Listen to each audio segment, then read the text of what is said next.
There, it's Christine Ernst, the fat ass cancer bitch, coming to you from Sandwich, Massachusetts, from my writing cottage.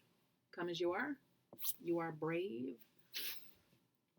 I'm a writer and performer and maker. I make jewelry.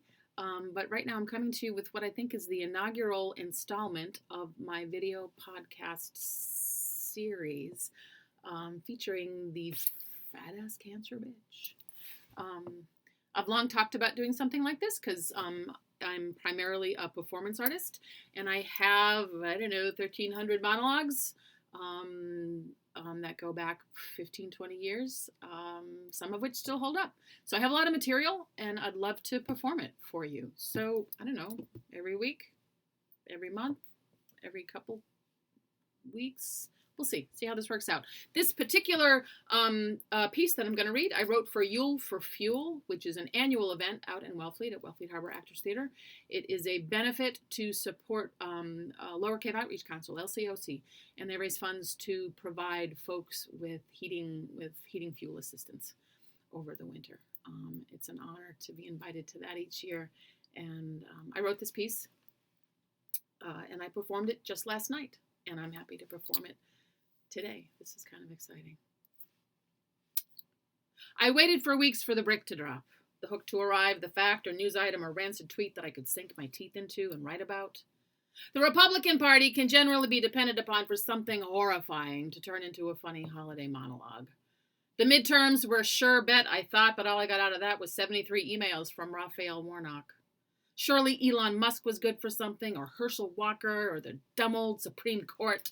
Or the woman from Florida who is suing Kraft for $5 million because she says it takes longer than the advertised 3.5 minutes to make macaroni and cheese in a cup.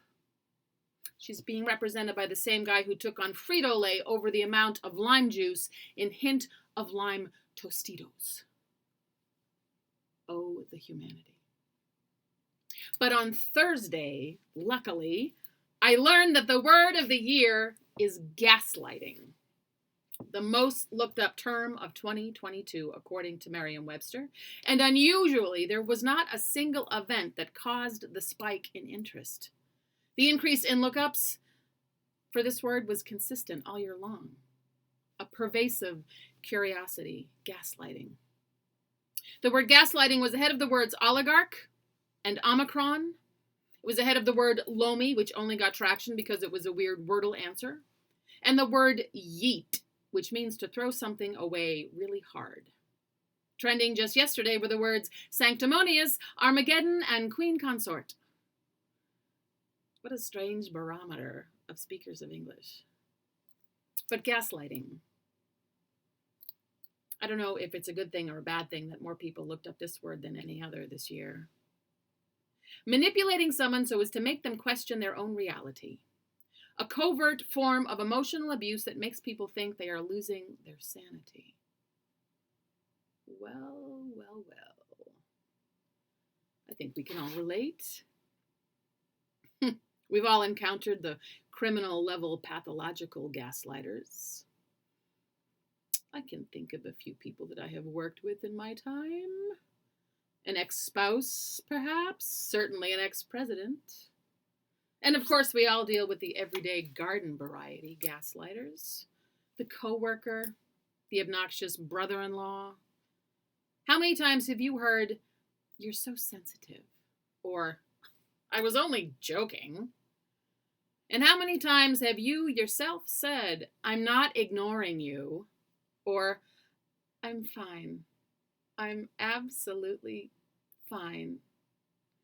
Trust me, if you're a married person, you are an expert gaslighter already. I happen to specialize in gaslighting my own self.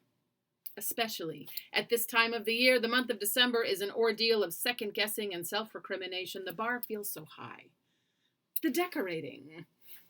The parties, the outfits, the gifts, the joy, the expectation. I have the same fantasy every year. It pops up on a hot day in July or August and stays on repeat all through the fall. In this dreamy dream, I am decorating homemade sugar cookies with royal icing with one of those piping bags filled with frosting. In this dreamy dream, you see me laughing gaily in my clean kitchen, in my tidy home. In this dreamy dream, I am somehow miraculously 30 pounds thinner than I was in the summer. I am wearing a festive plaid apron. I am perfectly coiffed. My lips are moisturized. My nails are recently manicured. Kenny G's smooth Christmas jazz is playing in the background. There is a roaring fire. The twinkling tree is festooned with popcorn and cranberry garlands that I made with my family just last weekend. The air smells like cinnamon from the $30 candle from Pottery Barn on the mantel, as I delicately, expertly decorate cookies that I have made myself. Shaped like angels and ornaments and charming snowmen, I am Martha Stewart, Ina Garten, and the Pioneer Woman from Food Network, all rolled into one alluring, middle-aged, elegantly graying, sort of sexy package of holiday coziness. A Thomas Kincaid painting.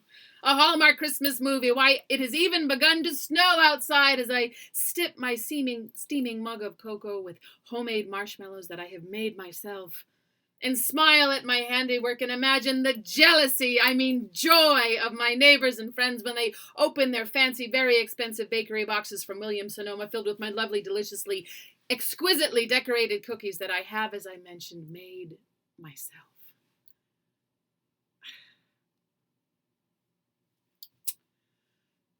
I don't even bake, you guys. This fantasy persists, but I will skid, careen, smash into Christmas like I do every year, sloppily, harried, slightly exhausted, not elegant, not exquisitely decorated, not 30 pounds thinner, not having baked a damn thing, having gaslighted myself so well that I never feel that I have done enough. But enough, wrapped prettily enough, wassailed and decked the halls and caroled enough, magically acquired professional level baking skills enough, changed my essential personality enough. If you're not careful, the holidays make you feel like a failure.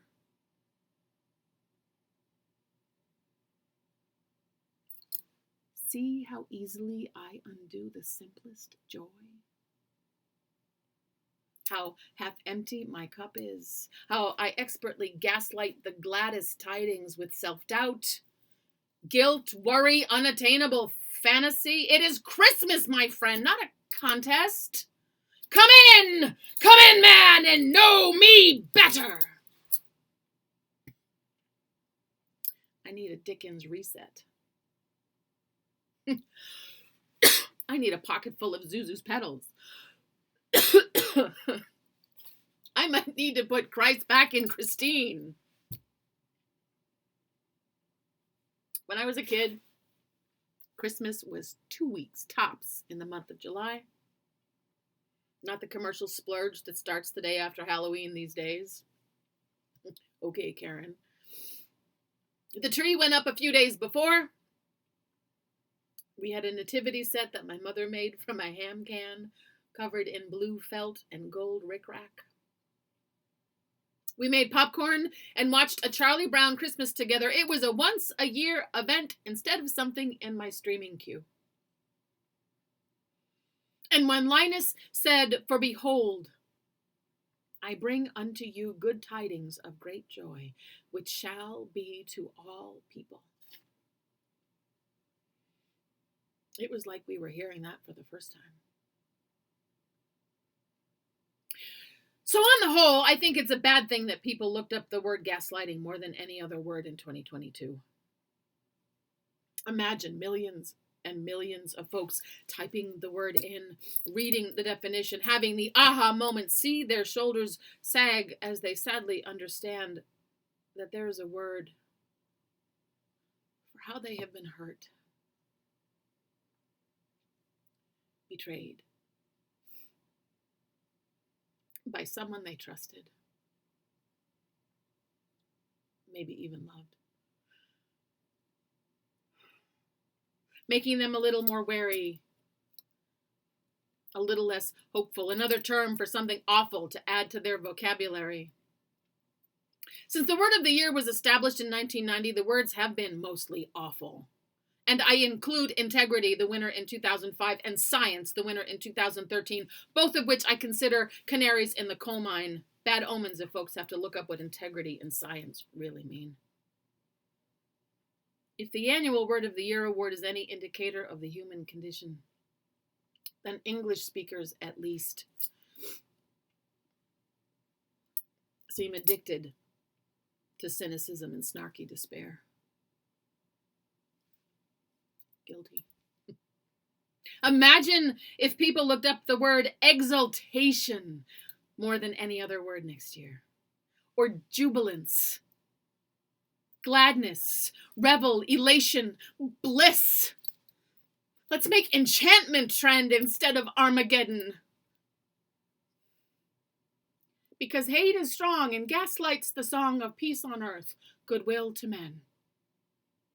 And whether or not the wrong shall veil or the right prevail, it behooves us, harried us, slightly exhausted us, cynical, snarky us, to seek wonder again. To look up mirth. To remember the definition of joy.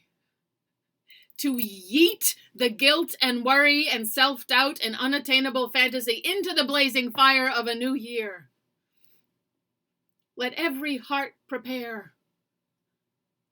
For behold, I bring unto you good tidings of great joy, which shall be to all people. Because who among us does not deserve heavenly peace?